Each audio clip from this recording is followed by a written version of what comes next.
as entrepreneurs and as humans and as individuals, like we're always going to be really busy. We're always going to have so much going on. And so I think that being able to kind of, batch your time, your schedule, and really just allocating time to the things that matter most. How do you recommend, how do you help entrepreneurs just shift that mindset to make sure that they're focusing on those tasks that are going to push them forward and not feel overwhelmed by the minutia that running a business can be? Yeah, so, I think, so I guess to talk about like planning, right, in general. So I think that like planning, just like projections, it's both kind of like an art and a science, and it is something that you should be doing on an ongoing basis. I've kind of found that, most people will kind of write that business plan and then never look at it again. And then 10 years later, they're like, I need to apply for funding. And now they like dust off that business plan. But the reality is that you should be planning on an ongoing basis, right? At least on an annual basis to really, just make a note of like what your goals are for that next year when it comes to revenue, when it comes to, operational tasks and so forth. But I think, to kind of answer your question, I think in terms of like, on a day-to-day basis, right? So that it doesn't feel like you are, just drinking from a fire hose all the time. I think that it's really just about creating just like a better schedule for yourself and really managing your time.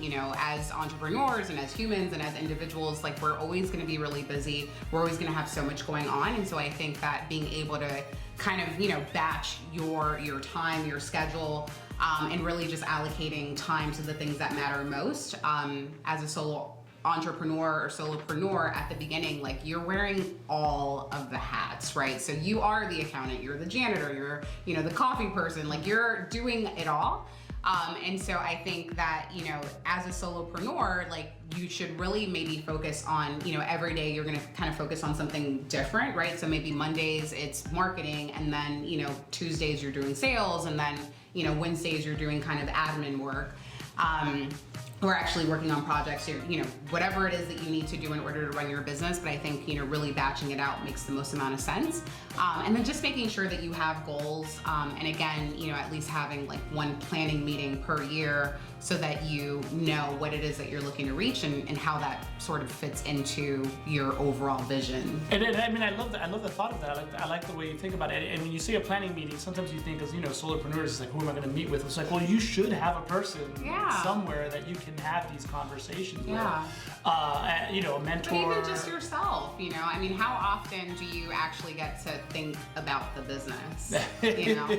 How often do I get to think? I think general, just take that a whole other part of it. Absolutely. But having measurable goals and breaking those into small pieces, we're all Pavlov's dogs, right? Or like at the end of the day, the bell ringing helps, and gamification works because gamification works. So basically planning so that you gamify that part of it, so that you're like, hey man, I did, this month I want to get this task off the list, and I'm going to dedicate every Thursday to blah blah blah, and then you did it.